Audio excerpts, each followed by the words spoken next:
الحمد للہ وکفی وسلام علی عبادہ الذین اصطفی اما بعد۔ آج تراویح میں سورہ عنکبوت کا بقیہ حصہ، سورہ روم، سورہ لقمان، سورہ الف لام میم سجدہ مکمل اور سورہ احزاب کا کچھ حصہ تلاوت کیا گیا ہے۔ 21ویں سپارے کے آغاز میں اللہ سبحانہ و تعالیٰ نے دین کی دعوت دینے والوں کو دو کام ضروری طور پر اختیار کرنے کا حکم دیا ہے، اور اس اعتبار سے ہر مسلمان اس کا مخاطب ہے کہ ہر مسلمان دین کی دعوت کا مکلف ہے کہ وہ اچھائی کا حکم کرے اور برائی سے روکے۔ اس اعتبار سے ہر شخص داعی ہے۔ تو داعی کے اندر دو صفتیں خاص ہونی چاہیے۔ پہلی صفت یہ ہے کہ وہ قرآن کریم کی تلاوت کرتا ہو، اتلو ما اوحی الیک من الکتاب، اہتمام کے ساتھ قرآن کریم کی تلاوت کرنا یہ داعی کے لیے بہت ضروری ہے۔ اور دوسری چیز ہے وہ اقیم الصلاۃ، نماز کا قائم کرنا، نمازوں کا اہتمام کرنا۔ یہ دو چیزیں ہر مسلمان کے اندر پیدا ہو جائیں تو اس کے بہت سے مسائل حل ہو جائیں۔ پھر فرمایا کہ یہ جو نماز ہے یہ انسان کو فحشاء اور منکر سے روکتی ہے۔ منکر تو وہ گناہ کہلاتے ہیں کہ جن کی حرمت پر کوئی دلیل شرعی قائم ہو، قرآن و حدیث سے جن کا حرام ہونا، ناجائز ہونا معلوم ہو، انہیں منکر کہتے ہیں۔ اور فحشاء وہ کہتے ہیں کہ جو بالکل کھلی بے حیائی اور گمراہی کہ ہر عقل سلیم رکھنے والا اس کو گناہ سمجھتا ہے۔ تو یہ نماز جو ہے فحشاء سے بھی روکتی ہے، بے حیائی کے کاموں سے، اور منکر حرام و ناجائز چیزوں سے بھی روکتی ہے۔ اب یہاں سوال یہ پیدا ہوگا کہ بہت سے لوگ نماز بھی پڑھتے ہیں اور جھوٹ بھی بولتے ہیں، نماز بھی پڑھتے ہیں اور گناہوں کا ارتکاب بھی کرتے ہیں۔ قرآن کریم تو یہ کہہ رہا ہے کہ نماز برائیوں سے روکتی ہے، تو یہ نماز پڑھنے والے کیوں برائی سے نہیں روک رہے؟ تو اس کا جواب یہ ہے کہ اگر نماز واقعی حقیقی نماز ہو، جیسا کہ نماز پڑھنے کا حق ہے، تو وہ ضرور بالضرور گناہوں سے روکے گی۔ اور اگر نماز ہماری طرح ہو کہ جس کے اندر نہ آداب کی رعایت، نہ سنن و مستحبات کا خیال، نہ فرائض و واجبات کا صحیح طریقے سے ادا کرنا، جب یہ چیزیں نہیں ہوں گی تو پھر وہ نماز ہمارے لیے بے حیائی اور منکر سے روکنے والی بھی نہیں ہوگی۔ تو ضرورت اس کی ہے کہ وہ اپنی نمازوں کو بھی صحیح کریں، ان نمازوں میں خشوع پیدا کریں، خضوع پیدا کریں۔ پھر یہ بھی فرمایا کہ آپ علیہ السلام کو لکھنا پڑھنا نہیں آتا تھا، آپ امی تھے، اور آپ کے امی ہونے کی وجہ سے بہت سے کفار و مشرکین شک و شبہ میں پڑے رہتے تھے، اور ان کا مطالبہ یہ ہوتا تھا کہ آپ کوئی واضح نشانی لے کر آئیں اپنی نبوت پر، اپنے پیغمبر ہونے پر کوئی دلیل لے کر آئیں۔ تو اللہ فرماتے ہیں کہ ہم نے تو بہت سی نشانیاں نازل کی ہیں، اور ان میں بڑی نشانی جو ہے وہ قرآن کریم ہے، کہ یہ قرآن کریم جو ان کے سامنے پڑھا جاتا ہے یہ ان کو کافی نہیں ہے، اس سے بڑی اور کیا دلیل مانگتے ہیں کہ آج تک اس کا مقابلہ کوئی نہیں کر سکا، قیامت تک نہیں کر سکے گا، اس کے کلام الہی ہونے میں کوئی شک و شبہ نہیں، تو اس سے بڑی اور کیا دلیل ہوگی؟ یہ پیغمبر کا زندہ معجزہ ہے۔ اس کے بعد فرمایا کہ جو مومن مسلمان ہجرت پر مجبور ہوتے ہیں، کفار کے ستانے کی وجہ سے، تنگ کرنے کی وجہ سے ہجرت کرتے ہیں، تو ان کو چاہیے کہ وہ صبر کا دامن تھامے رہیں۔ اللہ نے ان کے لیے آخرت میں بڑی نعمتیں تیار کر رکھی ہیں، اور ہجرت کرنے کی صورت میں جو ایک خیال یہ آتا ہے کہ اپنا علاقہ وطن چھوڑنے کی صورت میں ہماری معیشت کا نظام کیسے چلے گا؟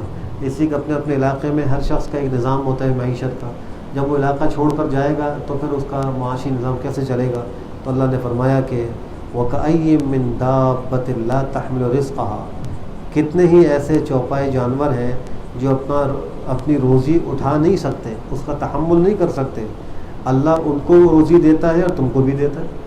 جو بے زبان جانوروں کو، حشرات الارض، کیڑے مکوڑوں کو، سانپ اور بچھو اور شیر اور چیتوں کو، درندوں کو روزی دیتا ہے، کیا انسان اشرف المخلوق کو روزی نہیں دے گا؟ پھر مشرکین کا حال ذکر کیا کہ ان کا حال یہ ہے کہ اگر آپ ان سے پوچھیں کہ آسمان و زمین کا خالق کون ہے، سورج اور چاند کو کس نے مسخر کیا، تو وہ ضرور کہیں گے اللہ نے کیا۔ گویا مشرکین اور کفار بھی اس بات کے قائل تھے کہ آسمان و زمین کا خالق اللہ ہے، اور اس کے قائل تھے کہ سورج چاند ستارے فلکیات کا نظام اللہ نے مسخر کیا، اس کے وہ قائل تھے۔ لیکن اس قائل ہونے سے ان کا موحد ہونا لازم نہیں ہے، وہ مشرک بھی تھے۔ صرف یہ کافی نہیں ہے کہ اللہ کو الہ مانا جائے، بلکہ اللہ کے ساتھ دیگر معبودان باطلہ کے الہ ماننے سے اجتناب کرنا بھی ضروری ہے۔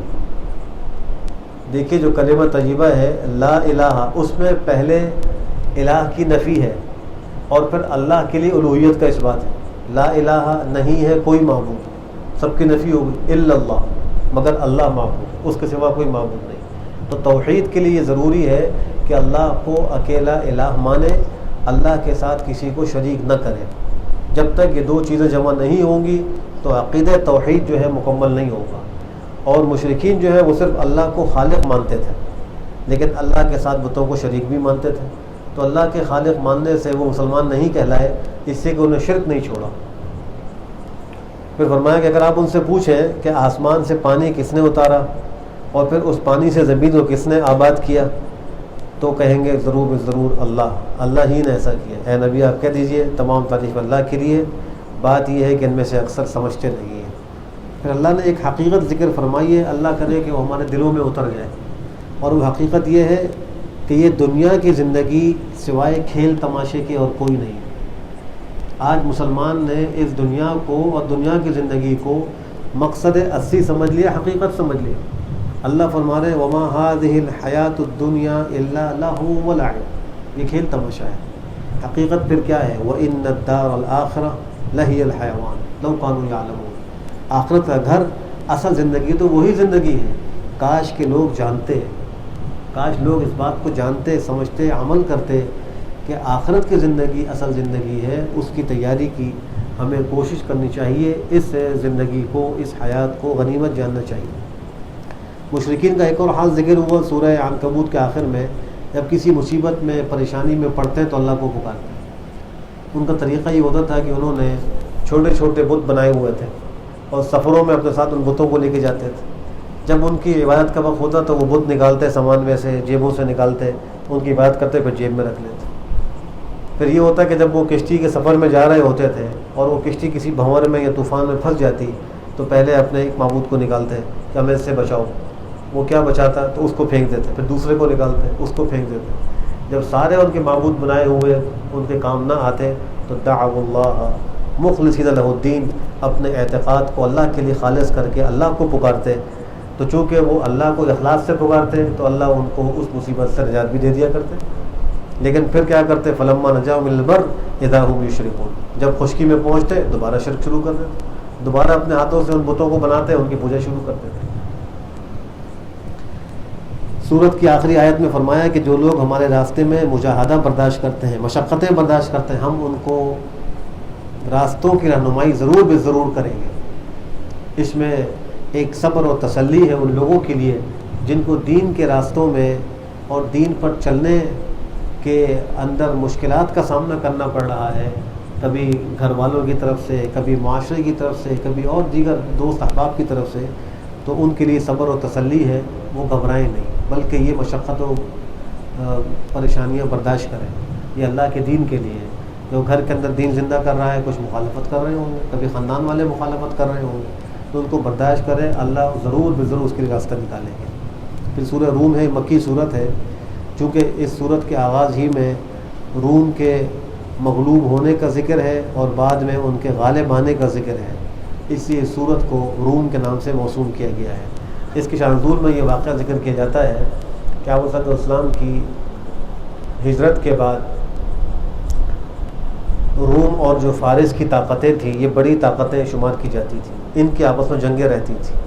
جو روم کے لوگ تھے وہ اہل کتاب عیسائی تھے، اور جو فارس کے لوگ تھے وہ مجوس آتش پرست تھے، ایرانی لوگ تھے۔ ان ایرانیوں کی جنگ رہتی تھی فارسیوں کی رومیوں کے ساتھ۔ مشرکین مکہ جو تھے ان کا رجحان اور ان کی جو حمایت تھی وہ مجوسیوں ایرانیوں کے ساتھ تھی، چونکہ یہ بھی مشرک اور وہ بھی مشرک، اور مسلمانوں کی جو ایک ہمدردیاں تھیں وہ اہل کتاب عیسائیوں کے ساتھ تھی کہ وہ کتاب کے ماننے میں تو مسلمانوں کے ساتھ شریک ہیں، آسمانی کتابوں کو مانتے ہیں، وہ تورات انجیل وغیرہ پر ایمان لاتے ہیں، مسلمان قرآن پر ایمان لاتے ہیں۔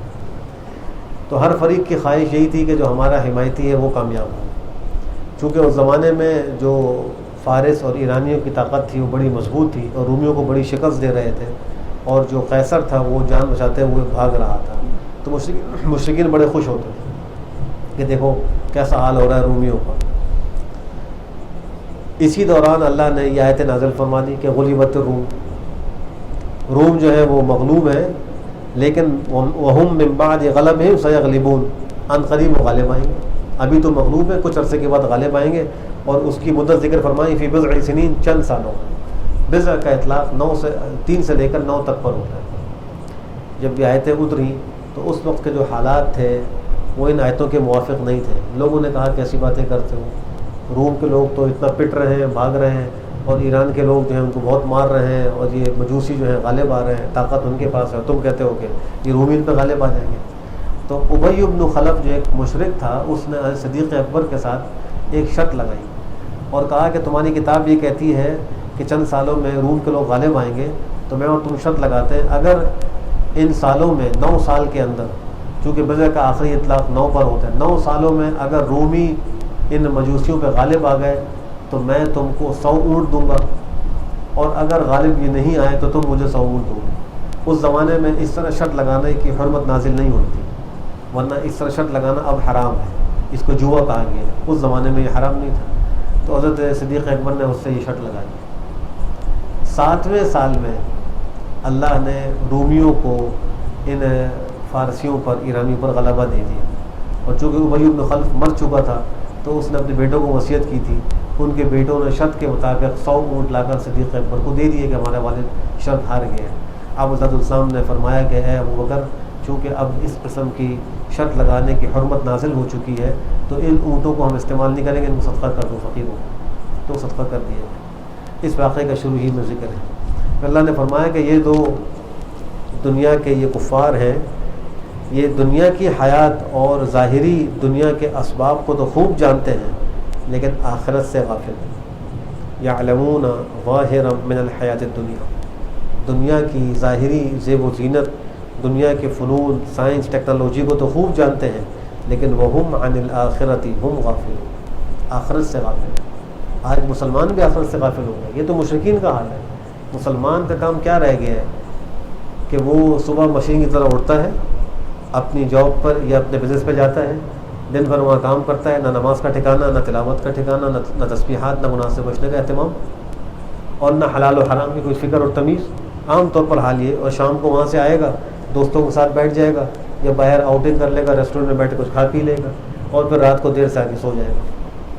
24 گھنٹے کا تقریباً معمول یہی ہے، دوستوں کے ساتھ یا فیس بک یا انٹرنیٹ ان پہ کچھ وقت گزار لے گا اور صبح کو دوبارہ اپنی ڈیوٹی پر.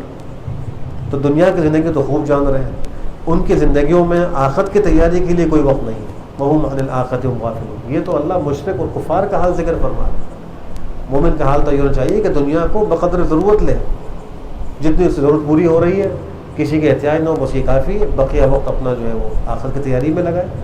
اور دنیا کمانے کے دوران بھی آخرت کی تیاری ہو سکتی ہے کہ سچ بولے، جھوٹ نہ بولے، ملاوٹ نہ کرے، نماز کے وقت میں اپنی تجارت کو موقوف کرے، جا کے نماز پڑھے، تلاوت کا اہتمام کرے، حلال کمانے کا اہتمام کرے. یہ سب دین بن جائے گا. دنیا نہیں ہے، یہ سب دین بنے گا اس صورت. اور نیت یہ رکھے کہ یہ دنیا اس سے کما رہا ہوں کہ بیوی بچوں کے حقوق میرے ذمہ لازم ہے، یہ اس سے کما رہا ہوں کہ میں پیسہ کماؤں گا، کچھ کھاؤں گا پیوں گا، طاقت آئے گی تو اللہ کی مدد کروں گا، اس سے کما رہا ہوں کہ اللہ کے دین کے لیے پیسے خرچ کروں گا اور جو ہے صدقہ جاریہ کے اندر لگاؤں گا. تو یہ نیتیں جب ہوں گی تو یہ سارا دنیا کمانا بھی دین ہو گیا اور آخر کی تیاری ساتھ ساتھ ہو رہی ہوگی. پھر اللہ سبحانہ و تعالیٰ نے اپنی قدرت کے دلائل ذکر فرمائے. ایک دلیل ذکر فرمائی کہ اللہ کی نشانیوں میں نشانی یہ ہے کہ تم کو مٹی سے پیدا کیا، پھر اللہ نے تم کو انسان بنایا، تم زمین پر پھیلے ہوئے. ایک نشانی یہ ہے کہ اللہ نے تمہارے لیے تمہارے ہی نفوس میں سے جوڑے پیدا کیے ہیں، ازواج کو پیدا کیا تاکہ تم ان سے سکون حاصل کرو. دیکھیے جنت میں حضرت آدم علیہ السلام کو اللہ نے جب پیدا کیا، وہاں رکھا، تو جنت میں کس چیز کی کمی تھی؟ ہر نعمت موجود ہے، جو انسان چاہے وہ جنت کے اندر موجود ہے. لیکن ان کے لیے اور اس جنت میں اللہ نے ایک جوڑا پیدا کیا اور ان کی پسری ہی سے پیدا کیا. اس سے اشارہ اس طرف ہے کہ انسان کا سب سے بڑا مونس اور سب سے بڑی وہ ہستی جو انسان سے محبت کرنے والی ہوتی ہے وہ اس کی بیوی ہوتی ہے. کہ حضرت آدم علیہ السلام کو تمام نعمتوں کے باوجود انس حاصل نہیں ہو رہا تھا. اس انس اور محبت کے لیے ان کے ساتھ ایک ان کا جوڑا پیدا کیا گیا، ان کی بیوی کو پیدا کیا. تو یہ جو گھر والے ہیں، بیویاں ہیں، یہ انسان کے لیے سکون کا باعث ہو. یہ سکون کا باعث کب ہوں گی؟ جب وہ ان کے ساتھ حسن سلوک کرے اور ان کی عزت کرے، ان سے محبت کرے. اس کے نتیجے میں وہ اس کو محبت دیں گی. حمل کا رد عمل ہوتا ہے. آپ علیہ السلام کا کیا حال تھا اپنی ازواج کے ساتھ محبت کا؟ ایک تو ہر روز آپ عصر کے بعد اپنی ازواج کے پاس تشریف لے جاتے تھے، سب سے ملاقات کرتے تھے. عصر کے بعد کا آپ کا وقت اسی کام کے لیے مختص تھا. ہر بیوی کے حجرے میں جاتے، اس سے ملتے، پھر دوسرے سے ملتے، اس طرح سب سے ملاقات کرتے. اور پھر اپنی باری والے یعنی اہلیہ کے پاس رات کو وہاں جاتے، رات وہاں گزارتے. صدیقہ عائشہ کو کبھی کبھی آپ یوں فرماتے یا عائش، نام تو ان کا عائشہ تھا لیکن آپ پیار اور محبت سے کہتے ہیں یا عائش. علماء نے مسئلہ ذکر کیا ہے کہ بیویوں کے لیے محبت بھرا نام رکھنا یہ بھی سنت ہے، جس سے شوہر اس کو پکارے. یہ اسلام کا طریقہ ہے، یہ اسلام ہمیں سکھلاتا ہے. اور پھر ایک دفعہ آپ تشریف لائے، صدیقہ عائشہ ایک پیالے سے پانی پی رہی تھی. آپ نے فرمایا یا عائش، پورا پانی مت پینا، تمہارا بچا ہوا پانی میں پیوں.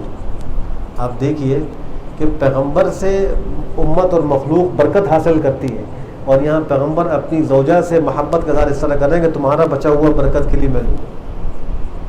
یہ اسلام کا طریقہ. ہم تو گھر میں آتے ہیں تو ہمارے چہرے پر 12 بج رہے ہوتے ہیں، پیشانی پر بل ہوتے ہیں، اور مار دھاڑ غصے کے اندر گھر کے اندر داخل ہوتے ہیں. آپ حضرت السلام مسکراتے ہوئے داخل ہوتے ہیں. پھر آپ نے پیالہ لیا، کہا یہ مجھے بتاؤ تم نے کس جگہ سے ہونٹ لگا کر پیا ہے، مجھے وہ جگہ بتاؤ میں وہاں سے پیوں. آپ دیکھیے محبت. جب شوہر ہی محبت دیتا ہے تو بیوی کیسے محبت کرتی ہے. صدیقہ عائشہ فرماتی ہیں لنا شمس وللآفاق شمس، ایک ہمارا سورج ہے، ایک دنیا والوں کا سورج ہے. شمسی خیر من شمس السماء، میرا سورج دنیا والوں کے سورج سے بہت بہتر ہے. کیوں کہ دنیا والوں کا سورج تو تطلع بعد فجر، فإن شمس السماء تطلع بعد فجر وشمسی طالع بعد العشاء. دنیا والوں کا سورج تو فجر کے بعد طلوع ہوتا ہے، میرا سورج تو عشاء کے بعد طلوع ہوتا ہے. جب باری ہوتی تھی آپ عشاء کے بعد گھر تشریف لاتے تھے. تو پھر وہ اپنے شوہر کو سورج سے مجھے مشابہت دے رہی ہیں. تو جب محبت کی جائے گی تو جواب میں محبت ملے گی اور گھر میں سکون آئے گا. پھر فرمایا وجعل بینکم مودۃ ورحمۃ، اللہ نے تمہارے درمیان میں الفت و محبت اور رحمت ڈال دی ہے. اور اللہ کی نشانی میں نشانی آسمان و زمین کا پیدا کرنا ہے. زبانوں کا اختلاف اور رنگوں کا اختلاف. دنیا میں اللہ نے زبانیں مختلف رکھی. کوئی جو ہے وہ عربی بول رہا ہے، کوئی اردو بول رہا ہے، کوئی فارسی، کوئی انگریزی، کوئی جرمن، کوئی فرینچ. یہ سب زبانیں اللہ نے رکھی ہیں. ان سب زبانوں کا خالق اللہ ہے. یہ زبانیں جو ہیں یہ فخر کے لیے یا عصبیت اور قومیت کے لیے نہیں ہے، یہ اللہ کی ایک نشانی ہے. تو اس کے اندر عصبیت، کوئی تعصب نہیں کرنا چاہیے، اور اس کے اندر کوئی فخر کا مظاہرہ نہیں کرنا چاہیے کہ ہم فلاں زبان بولنے والے ہیں، ہم فلاں علاقے والے ہیں. ایسی رنگوں کا اختلاف ہے، کچھ سرخ ہیں، کچھ سیاہ ہیں، کچھ جو گندم رنگ والے ہیں. تو یہ اللہ نے رنگوں کا اختلاف بھی رکھا ہے، یہ بھی اللہ کی ایک نشانی ہے قدرت کی. تو کوئی کالا کوئی گورا، کسی کو کسی پر فوقیت رنگ کی وجہ سے نہیں ہے، کسی کو کسی پر فوقیت وہ زبان کی وجہ سے نہیں ہے. اگر فوقیت ہے تو وہ تقوی کی وجہ سے ہے. ان اکرمکم عند اللہ اتقاکم. پھر فرمایا کہ زمین اور سمندروں کے اندر جو فساد برپا ہوا ہے اس کی اصل وجہ کیا ہے؟ انسان کو بر و بحر کے اندر جو فساد نظر آ رہا ہے اس کی اصل وجہ گناہ ہے. ظہر الفساد فی البر والبحر بما کسبت ایدی الناس. لوگوں کے اعمال بد کی وجہ سے بر و بحر کے اندر فسادات ظاہر ہو گئے. لیذیقہم بعض الذی عملوا، تاکہ وہ اپنے بعض گناہوں کا مزہ چکھیں. یہ دنیا کی ایک سزا ہے کہ انسان جب گناہ کرتا ہے نتیجے میں دنیاوی مصائب اس پر آ جاتے ہیں. لعلہم یرجعون، علاج بھی ذکر فرما دیا. علاج یہ ہے کہ اپنے گناہوں سے لوٹ کر اللہ کی طرف آ جائیں، رجوع اللہ کر لیں، توبہ کر لیں. یہ علاج ہے. تو فساد کی وجہ گناہ ہے اور انسان اپنے گناہ کا مزہ چکھ رہا ہوتا ہے. لیکن اگر وہ چاہتا ہے کہ میں ان فسادات سے بچ جاؤں، امن و سکون حاصل ہو جائے، تو رجوع اللہ کر لیں. چاہے کوئی بھی مصیبت ہو، انفرادی ہو، اجتماعی ہو، شخصی ہو، نجی ہو، جتنی بھی مصیبتیں ہیں ان سب کا علاج رجوع اللہ ہے. اس کے بعد سورہ لقمان ہے. سورہ لقمان کو لقمان کے نام سے اسی موسوم کیا گیا کہ اس میں حضرت لقمان کا ذکر ہے اور ان کا اپنے بیٹے کو جو نصیحت کرنا تھا اس واقعے کو بھی ذکر. شروع صورت میں تو قرآن کریم کی آیات کی حقانیت کو بیان فرمایا، اور پھر یہ فرمایا کہ یہ قرآن کریم ہدایت اور رحمت ہے نیکوکاروں کے لیے. نیکوکار کون لوگ ہیں؟ جو نماز قائم کرتے ہیں, زکوٰۃ ادا کرتے ہیں, آخرت پر یقین رکھتے ہیں. فرمایا کہ یہی لوگ ہیں اپنے پروردگار کی طرف ہدایت پر, یہی فلاح پانے والے ہیں, یہی کامیاب ہونے والے ہیں. لوگوں کے بعض ایسے ہیں کہ جو کھیل تماشے کی چیزیں خرید کر لاتے ہیں. آپ علیہ السلام قرآن کریم پڑھا کرتے تھے. ایک مشرک تھا نضر بن الحارث, وہ سفر کرتا تھا فارس کا اور مختلف علاقوں کو, اور وہاں سے رستم اور اسفندیار کے واقعات قصے کہانیاں لے کر آتا تھا.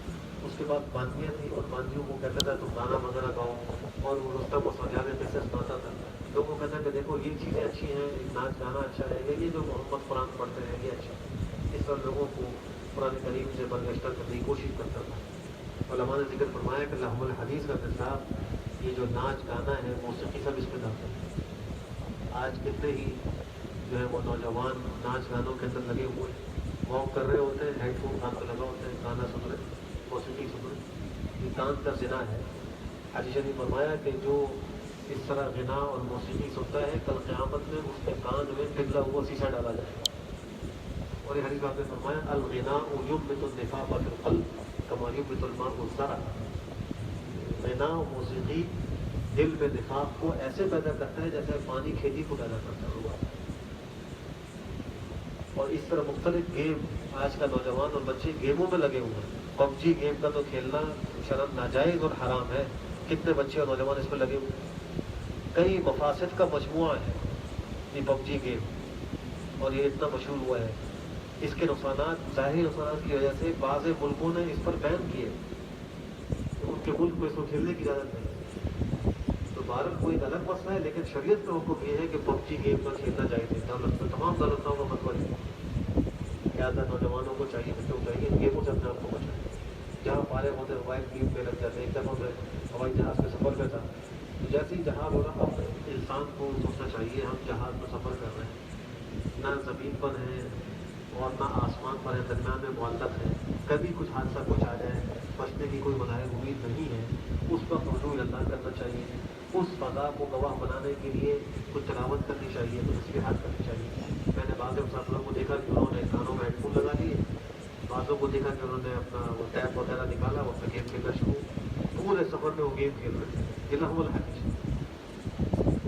اللہ ہم سب کی سے عبادت فرمائے. اس کے مقابلے میں اہل ایمان کا تذکرہ ہے. ان کا حال یہ ہے کہ ایمان لائے ہیں, ایک عمل کرتے ہیں. اللہ ان کے لیے جنات النعیم کو تیار کیے ہوئے ان کو عطا فرمائے. اس میں ہمیشہ ہمیشہ رہیں گے. اللہ کا سچا پکا وعدہ ہے. اللہ ہم سب کو نصیب فرمائے. پھر فرمایا کہ لقمان علیہ السلام اپنے بیٹے کو چند نصیحتیں کی.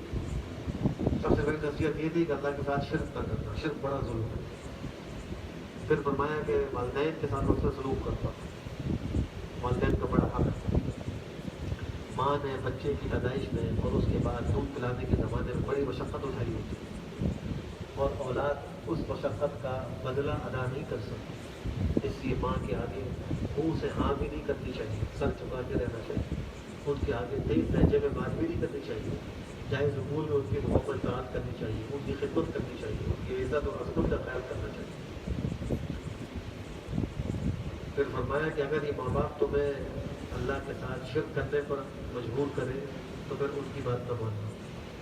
بعض مشرک والدین کی اولادیں مسلمان ہو جاتی ہیں, تو والدین اپنے بچوں کو رجعتی کرتے ہیں, ان کو بھی دوبارہ مشرک بنانا چاہتے ہیں.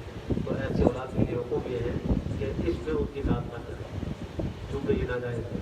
البتہ ان کے ساتھ دنیا کے اندر معروف طریقے سے مصاحبت کریں, یعنی اخلاق سے پیش آئیں. صاحب کو دنیا معروف. اور فرمایا کہ جن لوگوں نے میری طرف رجوع کیا ہے ان کے راستے کی پیروی کرو. یعنی جو رجوع اللہ کرنے والے اللہ کے نیک بندے ہیں, ان کے طریقوں کو اختیار کرو. انجام سب کا یہی ہے کہ اللہ کے بعد دوڑ کے جانا ہے, پھر اللہ ہمارے کیے ہوئے اعمال کے بارے میں پوری پوری خبر دے. پھر فرمایا کہ میرے بیٹے, اگر کوئی ایک ذرے کے برابر بھی کوئی گناہ ہو اور وہ کسی چٹان کے اندر ہو یا آسمانوں یا زمین پہ ہو, تو اللہ اس کو بھی لے لے. اللہ سے کوئی چیز مفت نہیں. کوئی چھوٹے سے چھوٹا گناہ ہو یا کوئی چھوٹی سے چھوٹی نیکی ہو, اللہ کے علم ہے, اس سے وہ قاضی نہیں, وہ ضرور آئے. اگر کوئی عمل نیک کیا ہے اس کا ضرور وہ ملے گا اللہ کی بات ہے, اگر وہ قبول ہوگی. اور گناہ کیا ہے, توبہ نہیں کی, تو اس کی پکڑ. اور فرمایا کہ میرے بیٹے نماز پڑھنا, قائم کرنا, اچھائی کا حکم دینا, برائی سے منع کرنا, اور جو مصیبتیں تم کو پہنچے اس پہ صبر کرنا. یہ بہترین نصیحتیں ہیں جو آب ذر سے لکھنے کے قابل ہے، ہر شخص کو اختیار کرنے کی ضرورت ہے۔ فرمایا بڑی ہمت کے کاموں میں سے ان ذالک من عزم الامور، فرمایا کہ لوگوں کے آگے تکبر نہ کرنا، لوگوں کے آگے اپنے گال کو تکبر سے پھلانا نہیں، اور زمین میں اکڑ کے مت چلنا۔ اللہ شیخی خورے کو، تکبر کرنے والے کو پسند نہیں کرتا، اور درمیانی چال سے چلنا، اپنی آواز کو پست رکھنا، چیخنا نہیں۔ بعض لوگوں کے چیخ چیخ کے بولتے ہیں، اس سے منع کرنا۔ وہ خصوص بن صوت، فرمایا کہ سب سے بری آواز تو گدھے کی آواز ہوتی ہے، وہ چیختا ہے۔ اس کے بعد سورت کے آخر میں 5 چیزوں کا تذکرہ ہے جن کا علم صرف اللہ کو ہے، کسی کو نہیں۔ پہلی چیز قیامت ہے، دوسری چیز بارش کا باری، تیسری چیز اللہ نے پاؤں کے رحم میں کیا رکھا ہے، لڑکا ہے یا لڑکی ہے، اور انسان کل کیا کمائے گا اور کس زمین پر مرے گا۔ یہ 5 چیزیں ایسی ہیں کہ حضور میں خمسہ یہ اللہ کو ہے، کسی مخلوق کو نہیں۔ الف لام میم سجدہ جو صورت ہے، اس کو سجدہ اس کہا جاتا ہے کہ اس میں ایک سجدہ ہے، اور اس صورت کے اندر بھی بنیادی مضامین قرآن کریم کی جو اس سے پہلے کے ذکر ہو چکے ہیں، توحید ہے، رسالت ہے، آخرت ہے، ان کا تذکرہ ہے، اور جنتیوں اور جہنمیوں کا تذکرہ ہے۔ کہ خاص طور پر فرمایا کہ جب تم مجرموں مجرموں کے اپنے سر کو چھپائے ہوئے ہوں گے اپنے رب کے پاس، کیا دعا کریں گے؟ ربنا ابصرنا وسمعنا، اے ہمارے رب، ہم نے دیکھ لیا، ہم نے سن لیا، ہم نے جو دنیا کے اندر آپ کے نبی سے باتیں سنی تھی، آج ہم نے دیکھ لی اور ہم نے عذاب سن بھی لیا۔ فرجعنا نعمل صالحا، اب ہمیں واپس بھیجے تو کیا ہم اچھے اچھے کام کریں۔ آخر میں مستقبل یہ کہا کرتے ہیں، عذاب دیکھنے کے بعد کہے گا فرجعنا نعمل صالحا انا موقنون، جو پکے یقین سے یہ بات کہہ رہے ہیں، ہم یقین کرنے والے ہوں گے اور ہم ضرور جو ہے آپ کی بات مانیں گے اور نیک عمل کریں گے۔ اللہ فرمائے آج تو بات ثابت ہو چکی ہے، میں جہنم کو جنات و انسان سے بھر دوں گا۔ تم نے دنیا میں اس دن کی ملاقات کو بلا دیا تھا، اب تم اس کا مزہ چکھو۔ آج ہم تم کو بلا دیں گے ہمیشگی کے عذاب کو چکھو اپنے برے اعمال کی۔ اور فرمایا کہ ہماری آیتوں پر تو ایمان لے کر وہی آتے ہیں وہ لوگ کہ جب ان کے سامنے نصیحت کی بات آتی ہے تو وہ سجدہ کرتے ہوئے گر جاتے ہیں، اپنے پروردگار کی حمد کے ساتھ تسبیح کرتے ہیں، تکبر نہیں کرتے۔ راتوں کے حصے میں ان کے پہلو بستروں سے الگ رہتے ہیں، اللہ کو پکارتے ہیں خوف کی حالت میں، امید کی حالت میں، جو ہم نے دیا اس کو خرچ کرتے ہیں، یعنی تہجد کی نماز پڑھتے ہیں، رات کو عبادت کرتے ہیں۔ اس کے بعد سورہ احزاب ہے۔ سورہ احزاب کو احزاب اسی کہا جاتا ہے کہ اس کے اندر غزوہ احزاب کا تذکرہ ہے۔ مشرکین مکہ نے مسلمانوں پر چڑھائی کرنے کے لیے عرب کے بہت سے قبائل کو جمع کیا، لشکر بنایا، اور اس کے بعد حملہ آور ہوا۔ جب آپ صلی اللہ علیہ وسلم کو معلوم ہوا کہ سن 5 ہجری کی بات ہے، تو آپ نے صحابہ کے مشورے سے، چونکہ مسلمان تعداد میں کم تھے، مدینہ منورہ کے ان راستوں پر خندق کھودی گئی جہاں سے دشمن کے آنے کا امکان تھا۔ تو اس غزوے کو غزوہ خندق بھی کہتے ہیں، خندق کی وجہ سے۔ احزاب بھی کہتے ہیں کہ دشمنوں کے مختلف بھیجے اور جماعتیں مقابلے میں آئی۔ تقریباً 1 ماہ تک گیس سے کچھ زائد محاصرہ رہا مدینہ منورہ، اور وہ کفار کامیاب نہیں ہو سکے۔ اللہ نے ان پر طوفان کا اور تیز ہوا کا عذاب بھیجا، جس کے سے ان کے قدم اکھڑ گئے، وہ وہاں کھڑے ہوئے۔ اندر کے کچھ لوگ یہودی تھے، بنو قریظہ وغیرہ کے لوگ، انہوں نے وعدے کی خلاف ورزی کرتے ہوئے ان لوگوں کو ساتھ دیا تھا۔ بعد میں بات معلوم ہوئی تو مشرکین کے جانے کے بعد بنو قریظہ سے جنگ لڑی گئی، ان کے پاس یہ مسلمان گئے، ان کے قلعوں کا محاصرہ کیا، اور نصاحت کے فیصلے کے مطابق ان کے جوانوں کو قتل کر دیا گیا، بچوں عورتوں کو غلام باندھیے بنا دیا گیا، بوڑھوں کو، اور ان کے اموال کو غنیمت بنا لیا گیا۔ اس طرح غزوہ بنو قریظہ ہوا اور بنو قریظہ کے لوگوں کو تحت کر دیا گیا۔ مشرکین کی کچھ بری عادات اور رسموں کا بھی رد کیا گیا ہے۔ ایک یہ کہ جو آدمی ان کے معاشرے میں بات کو اچھی طرح سمجھنے والا ہوتا تھا اور وہ فہیم اور ذہین ہوتا تھا، تو کہتے تھے کہ اس کے 2 دل ہیں۔ ان کی اس عقیدے کی تردید کی گئی ہے، ما جعل اللہ لرجل من قلبین فی جوفہ، اللہ نے کسی انسان کے سینے میں 2 دل نہیں بنائے، دل سب کا ایک ہی ہوتا ہے۔ جو ایک دل ہے وہ ایک دل اللہ کی محبت اور ایمان کا مرکز ہونا چاہیے، وہ ایسا ہی برتن ہے کہ اس میں یہی چیز آنی چاہیے، اس میں وہ چیز نہ ہو، کفر و شرک اور نفاق اور دنیا کی محبت اس کا کرنا ہو۔ ایک ان کی برائی یہ تھی کہ وہ جب اپنی بیویوں میں سے کسی کو یوں کہتے کہ انت علیہ کظہر امی، تم میرے لیے میری ماں کی پشت کی طرح ہو. تو اس کو ہمیشہ ہمیشہ کے لیے حرام سمجھ لیا کرتے تھے. یعنی اگر کوئی آدمی اپنی بیوی کو اس طرح اپنی ماں کی پشت سے تشبیہ دے تو ان کے ہاں وہ ہمیشہ کے لیے بیوی حرام ہو جائے گا. اسلام نے آگے بتایا کہ ہمیشہ کے لیے حرام نہیں ہوگی بلکہ کفارہ دے کر وہ حلال ہوگی. اور اس کفارے کا تذکرہ سورہ مجادلہ 28 پارے کے آغاز آئے گا. انشاءاللہ میں وہاں عرض کروں گا. ایک ان کا بری رسم یہ تھی کہ وہ اپنے منہ بولے بیٹوں کو حقیقی بیٹوں کی طرح سمجھا کرتے تھے. جیسے حقیقی بیٹے کی بیوی بہو سسر کے لیے حرام ہوتی ہے تو وہ منہ بولے بیٹے کی بیوی کو بھی حقیقی بیٹے کی بیوی کی طرح حرام سمجھا کرتے تھے. اسلام نے اس کی اصلاح کی ہے کہ منہ بولا بیٹا اس کی کوئی حقیقت نہیں. آج بھی بہت سے لوگ کہتے ہیں ہمارا منہ بولا بھائی ہے, یہ میرا منہ بولا بیٹا ہے. تو اس سے پردے کا حکم ثابت نہیں ہوگا. نہ وہ حقیقی بیٹا بنے گا نہ وہ حقیقی بھائی بنے گا بلکہ وہ ایک اجنبی ہی کی طرح رہے گا. اور اگلے بارے میں انشاءاللہ مزید اس کی کچھ وضاحت آئے گی کہ حضرت زینب بنت جہش کا جو آپ سے نکاح ہوا اس کے حوالے سے تفصیل اور ذکر کریں گے. اور پھر منہ بولے بیٹوں کو جس نے منہ بولا بیٹا بنایا تھا وہ اسی کی طرح منسوخ کر کے اسی کا نام ذکر کرتے تھے کہ یہ فلاں کا بیٹا. تو اللہ فرماتے ہیں ادعوہم لآبائہم, تم ان کو ان کے حقیقی آبا کی طرف منسوخ کر کے پکارو. منہ بولا بیٹا جس نے بنایا ہے وہ اس کا حقیقی باپ نہیں ہے, اس کی طرف اس کو منسوخ نہ کرو. یہ زیادہ انصاف کی بات ہے اللہ کی.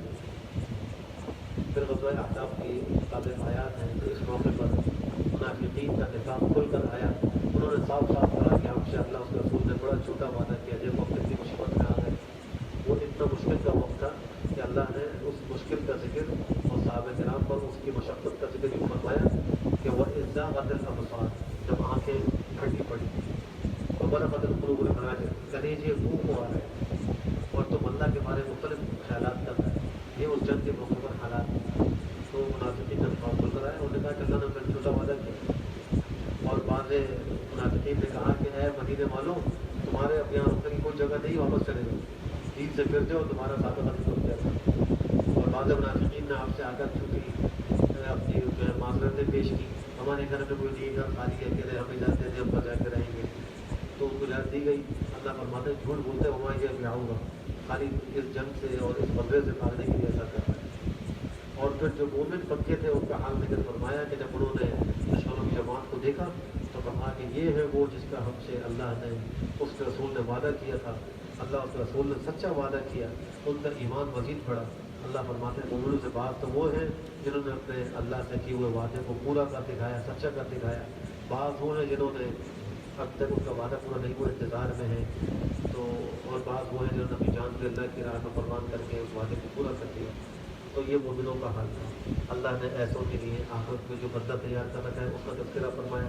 منافقین کے جو عذاب ہے اس کا تذکرہ فرمایا. اللہ سبحانہ و تعالیٰ ہم سب کو دین کی صحیح سمجھ اس کے عمل کی توفیق نصیب فرمائے. الحمدللہ رب العالمین والعاقبۃ للمتقین وصلی اللہ وسلم علی خیر خلقہ محمد وعلی آلہ وصحبہ اجمعین. ربنا آتنا فی الدنیا حسنہ وفی الآخرۃ حسنہ وقنا عذاب النار. اے اللہ ہمارے گناہوں کو معاف فرما. اے اللہ ہماری کامل مغفرت فرما. اے اللہ ہمارے گناہوں سے توبہ کرتے ہیں, ہماری توبہ قبول فرما. اے اللہ ہمیں اس توبہ پر استقامت نصیب فرما. اے اللہ جو بیماران کو شفا سے علاج سے نصیب فرما. اے اللہ صحت مندوں کی صحت کی حفاظت فرما. اے اللہ ہمارے مظلومین کی کامل مغفرت فرما, درجات بلند فرما, شرائط و قواعد معاف فرما. اے اللہ ہم سب کو مرنے سے پہلے آخرت کی خوب تیاری کی توفیق نصیب فرما. اے اللہ قبر حشر کی تیاری کی توفیق نصیب فرما. اے اللہ غفلت سے بچا. اے اللہ وقت کے ضیاع سے بچا. اے اللہ اس ماہ مبارک کے جو بقیہ انجام ہیں ان کی قدردانی کی توفیق نصیب فرما. اے اللہ اس میں خوب عبادات کر کے آپ کو راضی کرنے کی توفیق نصیب فرما. اے اللہ ہم میں سے کسی کو بھی محروم نہ فرما. اے اللہ کسی کو بھی محروم نہ فرما. اے اللہ ہم سب کو جناب نبی کریم صلی اللہ علیہ وسلم کی بددعا سے بچا لیجیے. اے اللہ اپنے جبریل امین کی دعا پر یوں آمین کہی تھی کہ جو ماہ مبارک کو پائے اس کی مغفرت نہ ہو, ہلاک و برباد ہو. اے اللہ ہم سب کو اس بددعا سے بچا لیجیے. اے اللہ ہم سب کی کامل مغفرت فرما. اے اللہ رحمت کا نزول فرما. اے اللہ ارحم الراحمین ان حاضرین اور حضرات کے دلوں میں جو بھی جائز خواہش ہے اے اللہ اس کو غیر سے پورا فرما. اے اللہ جل مشکلات کو حل فرما. تمام مقاصد حسنہ میں کامیابی نصیب. جس لوگوں نے دعاؤں بھی نہیں کہا ہے یہ کہنا چاہتے ہیں کہ اللہ ہماری وہ قدیر ہے, سب کے ناموں سے واقف ہے, سب کی حاجات سے واقف ہے. اے اللہ سب کی حاجات کو غیر سے پورا فرما, مشکلات کو حل فرما.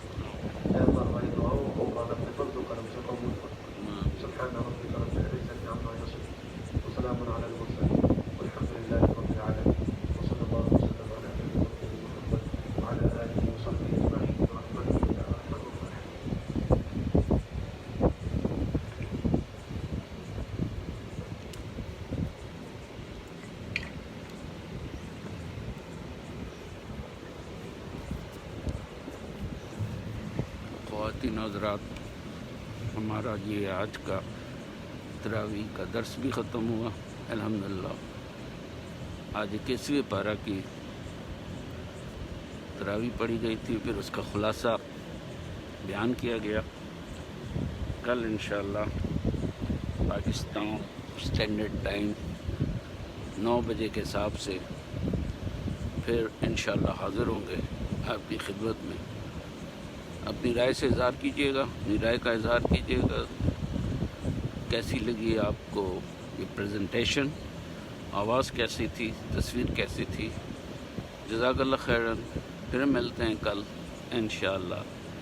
Thank you Noor Alamin for watching. کیمن آچھن اپنی بھلو آچھن انشاءاللہ دیکھبو، پھر ملیں گے کل انشاءاللہ۔ جزاک اللہ خیرن، اللہ حافظ۔